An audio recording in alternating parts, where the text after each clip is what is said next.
एक बार गौतम बुद्ध अपने शिष्यों के साथ दूरदराज के क्षेत्रों में भ्रमण कर रहे थे। उनका उद्देश्य लोगों को करुणा और शांति का मार्ग दिखाना था।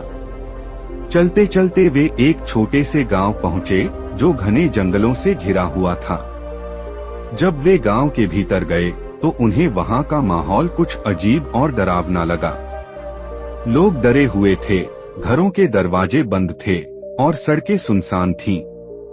बुद्ध ने महसूस किया कि गांव के लोगों के जीवन में भय ने गहरी जड़ें जमा ली हैं। वह समझ गए कि यहाँ कुछ ऐसा है जो लोगों की शांति और खुशियों को खत्म कर रहा है। बुद्ध के आगमन की खबर सुनकर गांव के कुछ लोग उनके पास आए।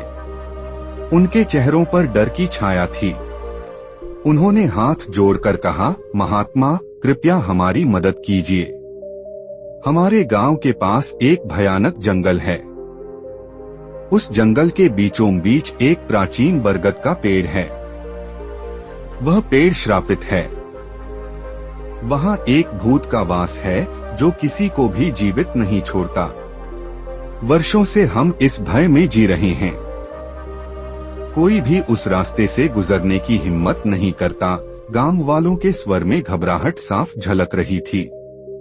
बुद्ध ने धैर्यपूर्वक उनकी बात सुनी और मुस्कुराते हुए बोले, भय केवल एक मानसिक स्थिति है। इसका सामना करने के लिए साहस और करुणा की आवश्यकता होती है। अगर आप डर से भागते रहेंगे तो यह भय हमेशा आपका पीछा करेगा।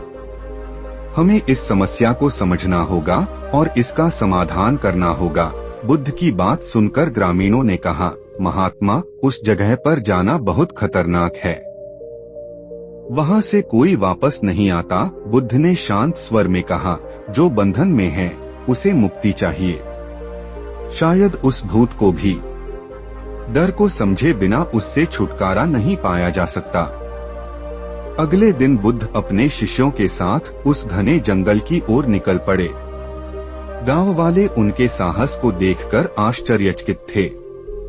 जंगल गहराई में था और रास्ता सुनसान और डरावना। बड़े बड़े पेड़ों के कारण सूरज की रोशनी भी जमीन तक मुश्किल से पहुंच पाती थी। शिष्य डर के मारे धीरे धीरे चल रहे थे। हर कदम के साथ उनके भीतर भय बढ़ रहा था, लेकिन बुद्ध अपने शांत और स्थिर चित्त के साथ आगे बढ़ रहे थे। आखिरकार वे उस प्राचीन बरगद के पेड़ तक पहुंचे।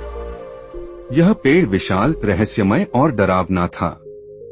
उसकी शाखाएं टेढ़ी मेढ़ी थीं, जैसे किसी दानव के हाथ हवा में फैले हुए हों। जैसे ही वे पेड़ के पास पहुंचे, अचानक वातावरण बदल गया। हवा ठंडी हो गई और एक अजीब सी गूंज जंगल में फैल गई। पेड़ के पत्ते जोर जोर से हिलने लगे और एक भयानक आवाज सुनाई देने लगी। ऐसा लगा जैसे पूरा जंगल उन्हें डराने की कोशिश कर रहा हो। तभी पेड़ से एक भूत प्रकट हुआ। उसका शरीर धुंध जैसा और आंखें आग की तरह जल रही थीं। उसके चेहरे पर क्रोध और घृणा स्पष्ट दिखाई दे रही थी। उसने गूंजती हुई आवाज में कहा, कौन हो तुम लोग? इस पेड़ के पास आने की हिम्मत कैसे हुई? क्या तुम्हें अपनी जान की परवाह नहीं? शिष्य भय से कांपने लगे। वे बुद्ध के पीछे छिप गए। लेकिन बुद्ध ने भूत को बिना किसी डर के देखा और शांत स्वर में कहा, हम यात्री हैं, यहाँ विश्राम करने आए हैं। लेकिन तुम कौन हो और इस पेड़ पर क्यों हो? भूत थोड़ी देर चुप रहा, फिर जोर से हंसा। उसकी हंसी डरावनी थी। उसने कहा, मैं इस पेड़ का रक्षक हूँ। वर्षों पहले मैं एक शक्तिशाली योद्धा था, लेकिन मेरी क्रोध और हिंसा ने मुझे श्रापित कर दिया। अब मैं इस पेड़ से बंधा हुआ हूँ। जो भी यहाँ आता है उसे मैं डरा देता हूँ। यह मेरा क्षेत्र है। बुद्ध ने उसे गहराई से देखा और कहा, तुम्हारा क्रोध और भय तुम्हें शक्ति नहीं देते। वे तुम्हें बंधन में जकड़े हुए हैं। तुम यहाँ फंसे हुए हो क्योंकि तुमने अपने भीतर की शांति को खो दिया है। भूत ने हैरानी से पूछा, तुम यह क्यों कहते हो? मेरा क्रोध ही मेरी ताकत है, यही मुझे डरावना बनाता है, यही मेरी पहचान है। बुद्ध मुस्कुराए और बोले, नहीं, क्रोध और हिंसा केवल एक जाल है, यह तुम्हें कमजोर बनाता है। अगर तुम अपने भीतर की करुणा को पहचानो तो तुम इस बंधन से मुक्त हो सकते हो। बातचीत के बीच अचानक जंगल में हलचल मच गई। दूर से तेज आवाजें सुनाई दी। कुछ ही देर में एक क्रूर शिकारी वहां आ पहुंचा। उसके हाथ में धनुष और बाण था। उसकी आंखों में क्रूरता और चेहरे पर घमंड था। शिकारी ने भूत और बुद्ध को देखकर ठहाका लगाया और कहा, तो यहाँ एक भूत और साधु दोनों हैं। आज मेरी किस्मत अच्छी है, मैंने पहले ही जंगल के कई जानवर मारे हैं। अब तुम दोनों को मारकर अपनी ताकत और बढ़ाऊंगा। शिष्य और भी भयभीत हो गए। उन्हें समझ नहीं आ रहा था कि शिकारी अधिक खतरनाक है या भूत। लेकिन बुद्ध ने शिकारी की ओर देखा और शांत स्वर में कहा, तुम्हें हिंसा से क्या मिलता है? शिकारी ने गर्व से कहा, मुझे खुशी और ताकत मिलती है। मैं जंगल का राजा हूँ, मेरी मर्जी के बिना यहाँ कुछ भी नहीं होता। बुद्ध ने उससे पूछा, और जब यह जंगल खाली हो जाएगा, जब यहाँ कोई जीव जंतु नहीं बचेगा, तब तुम्हारी खुशी कहाँ जाएगी? तुम्हारी ताकत किस काम की होगी? शिकारी, जो अब तक अजय महसूस कर रहा था, एक पल के लिए सोच में पड़ गया। भूत, जो यह सब देख और सुन रहा था, बुद्ध से पूछ बैठा, महात्मा, क्या यह शिकारी भी मेरी तरह अपने क्रोध और अहंकार का बंदी है? बुद्ध ने उत्तर दिया, हाँ। क्रोध और हिंसा किसी को भी मुक्त नहीं कर सकते। यह शिकारी और तुम दोनों एक ही कैद में हो। तुम दोनों के भीतर शांति और करुणा की कमी है।